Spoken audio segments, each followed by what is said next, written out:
Kamusta, Leo? Welcome to Like a Tarot. Alamin natin kung anong energy ang makukuha natin para sa mga Leo. Unahin muna natin itong angel number mo at ang sunod ay ang rune.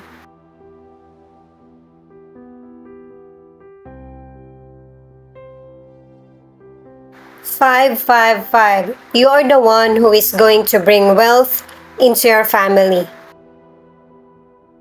Mag-pay attention ka at umaksyon kapag ka dumating ang transformation or pagkakataon sa buhay mo.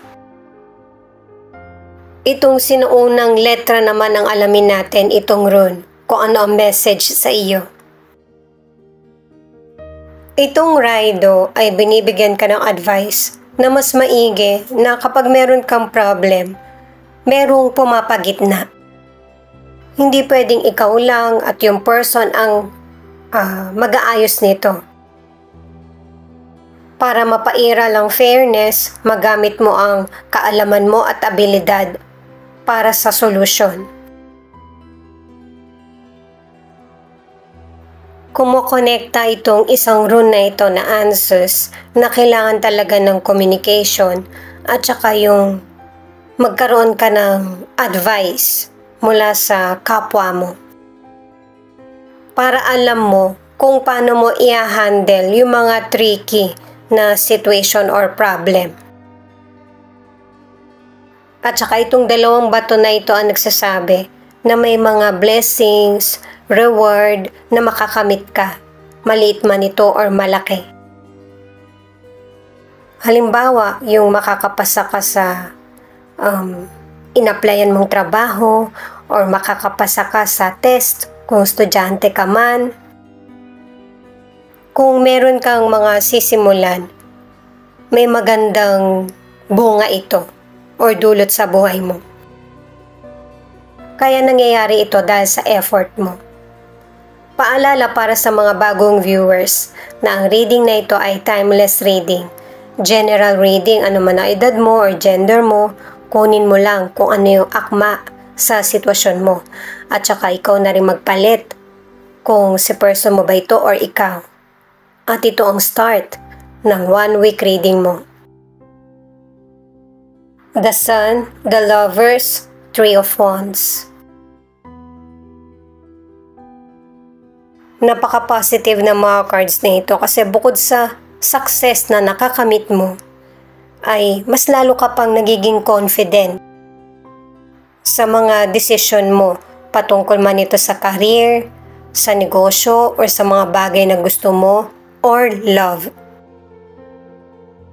Nagagamit mo yung talas ng kutob mo na pumapabor sa iyo. May mga situation na mahihirapan kang magdesisyon. Kaya pala sinabi sa mga rune na kailangan ng communication at saka advice. Sa career or negosyo, maraming opportunities ang dumarating sa iyo na kailangan mong tanggapin at harapin. Maaari na family business ito o kaya magkasama kayo ng person mo sa trabaho. Pwedeng isa sa inyo yung nasa ibang bansa or pareho kayo, nagtutulungan kayo ng person mo na para mapaunlad ang buhay nyo. Ang ilan sa inyo sa relationship ay matatag ang relasyon nyo ng person mo. May mga humahanga sa'yo at may humahanga din sa person mo. Pero hindi ibig sabihin, ito yung magpapahiwalay sa inyo. LDR ang relasyon ng ilan sa inyo. Maaari din na ang ilan sa inyo yung person mo ay hindi nating kalahi.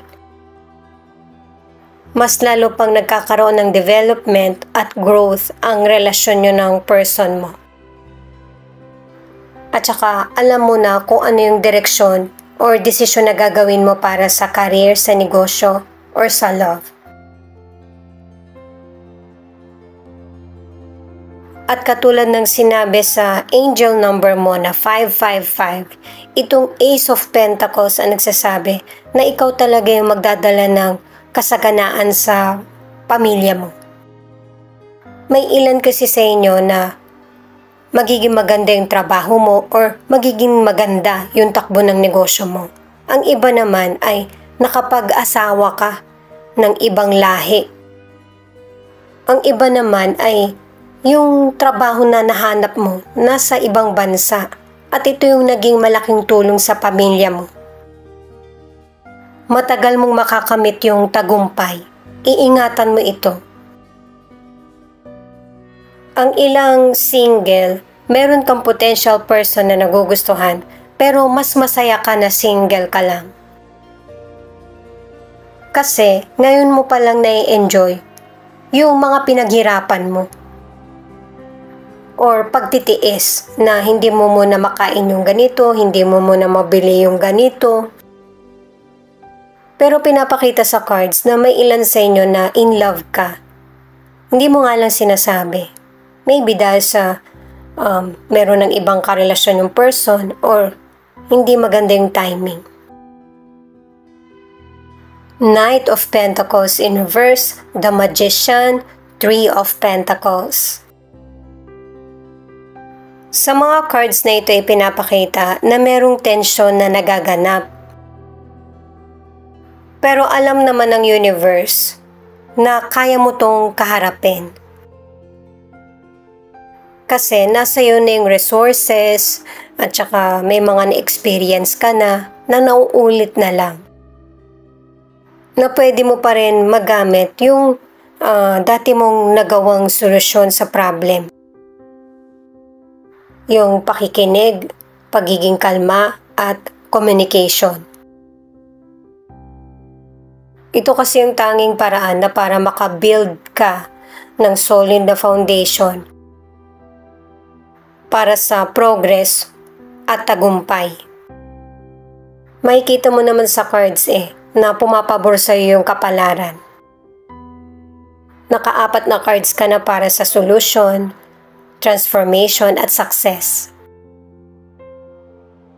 Para sa ilan sa financial, mag-research ka muna bago mo ipagkatiwala yung money na meron ka or mag-invest. Kasi may ilan sa inyo na ini-stretch mo yung financial na meron ka. Yung bang magkaroon ng extra money or madagdagan ito. At lalo na't pinapakita sa mga cards na yung financial troubles mo ay magiging alaala na lang. Hindi mo kasi gustong sayangin yung pagkakataon na habang maganda yung kita mo. Or habang may opportunity. Kung meron kang gustong i-invest, kailangan andun ka. Hindi yung pinagkakatiwala mo yung financial mo sa iba. Ang ilang single, hindi ka ready mag-commit kasi may ibang person kang gusto. At merong ibang person na seryoso yung intention niya sa iyo. Itong Two of Cups, binibigyan ka ng reward ng universe sa mga bagay na makakapagpasaya sa puso mo. Pwedeng career, negosyo, or love. At ito yung mahihirapan kang magdesisyon. Kasi single ka man or nasa relationship, na-meet mo na yung soulmate mo. Pero ang ilang single, hindi mo pa ito napapansin. Pero yung potential person ay naramdaman na niya. Ang ilan sa relationship, nagkakaroon kayo ng problema ng person mo, pero naayos nyo pa rin ito. May ilan kasing person na may nag-a-advise sa iyo or meron counseling na ina-attenan. Ang iba naman, pinakita na sa naunang cards na pinapalipas yung problem. Pareho kayo ng person mo na nag-e-effort sa relasyon. 3 of Cups, 8 of Cups, 7 of Cups. Itong mga cards na ito ay positive pa rin. Kasi kung sino man yung nakaalitan mo, person mo, family member, katrabaho or kakilala, ma-set aside ito or parang walang nangyari. Kumbaga parang nabunutan ka ng tinik kasi nawala yung mabigat na pakiramdam sa damdamin mo. Ang ilan naman, meron kang bagong sisimulan na mas sakto sa pangangailangan mo. Ito yung isi-celebrate mo. At saka para sa ilan na may pagkalito, mag-focus ka sa kung ano yung importante sa buhay mo or kailangan mo. Ang ilan sa inyo sa kalusugan, meron kang aatenan na celebration na hindi mo kailangan yung bang kumain ng marami or mag-inom ng sobra. Kailangan ng moderation.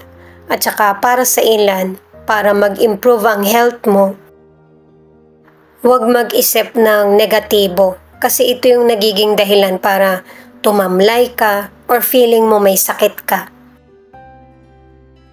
Hindi nakakabuti sa iyo yung sobra. Naapektuhan yung kaisipan mo at saka katawan. Para sa ilang single, magpapakita ulit sa iyo yung dati mong nakarelasyon or dati mong kakilala. Hindi ka magiging interesado sa kanya kasi yung mga issue sa nakaraan ay hindi mo pa nakakalimutan. Pinapakita rin na hindi ka na focus sa nakaraan. Ang gusto mo ay yung bago na. Lalo na't maganda ang nangyayari sa buhay ng ilang single. Itong The High Priestess ang nagsasabi na yung dating questionable sa iyo patungkol sa buhay mo, isa-isa nagkakaroon ng kasagutan. Dahil sa marami kang natutuklasan sa sarili mo na akala mo hindi mo kaya pero nakakaya mo. At saka mabuti man o hindi ang dumating sa buhay mo, sapat na yung kaalaman mo para masolusyonan ito. Pinapairal mo rin ang patience. Kaya kahit sa future, inaani mo kung ano yung mga pinagpursigihan mo. At soon, ikaw naman yung mag-a-advise sa mga nangangailangan ng guidance. Ang ilan sa relationship ay may growth at happiness. At para sa ilan na nasa relationship, yung pagmamahal ng person mo nandyan pa rin.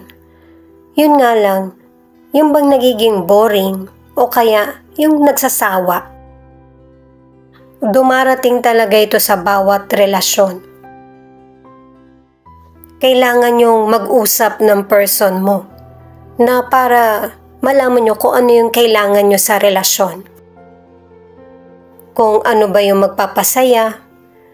Maybe may mga nasa relationship na marami kasing responsibilidad kaya nawawala ng oras sa person. Huwag niyong hayaan ng person mo na masayang yung magandang samahan niyo na sinimulan. Patungkol lang sa inyong dalawa itong issue kaya mareresolbahan mo ito. Lalo na't marami kang favorable na cards.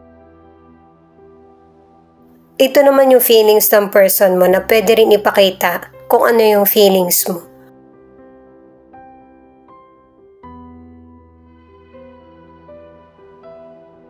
Maaari na sabihin ito sa'yo ng personal or ipaparamdam sa'yo ng person mo na hindi niya sinasadya kung ano man yung mga nagawa niya sa iyo. Yung time na hindi kayo nagkakausap or hindi kayo nagkakasama, nalalaman niya na yung halaga mo. May mga personal issue kasi yung person mo na hindi niya kayang i-open sa'yo. At ito yung nagpapabago sa damdamin niya or pananaw. Na pati yung relasyon niyo nadadamay. Kaya kung may mga panahon na gusto ng person mong mapag-isa o nakikita mo siyang nag-iisip o natutulala, bigyan mo muna siya ng space. Unawain mo lang muna. Ano man ang gender ng person mo. At ito yung pareho niyong kailangan, ang healing. Kasi pareho kayong nagugulahan sa kung ano yung situation or kung ano yung solution. Sa relasyon, kailangan talaga ng space. Kasi ang iniisip ng person mo ay yung i-secure ang family nyo, yung maging matatag ito. Nadadala siya ng emosyon niya kasi meron din naman siyang kahinaan. Pero ang lakas ng person mo ay ikaw or ang family nyo kung meron na kayong family. Pareho kayong magiging tahimik sa situation or malamig sa isa't isa. Pero wag mo itong patagalin. Kasi pinakita na sa mga bato at saka unang cards na kailangan nyo ng communication ng person mo. Kapag ka nakita mo or naramdaman mo na hindi pa siya ready, hayaan mo lang muna. Pero iparamdam mo na nandyan ka, na mauunawaan mo siya. Ito naman yung ilan sa 12 zodiac sign na nangunguna sa reading na ito.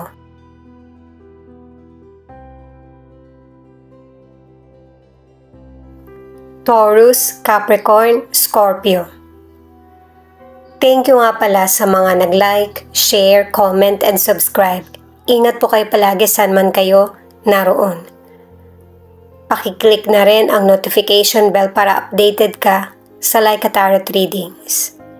Ito yung mga letra na posibleng andito yung letra ng pangalan ng person mo o letra ng pangalan mo. L, B, J,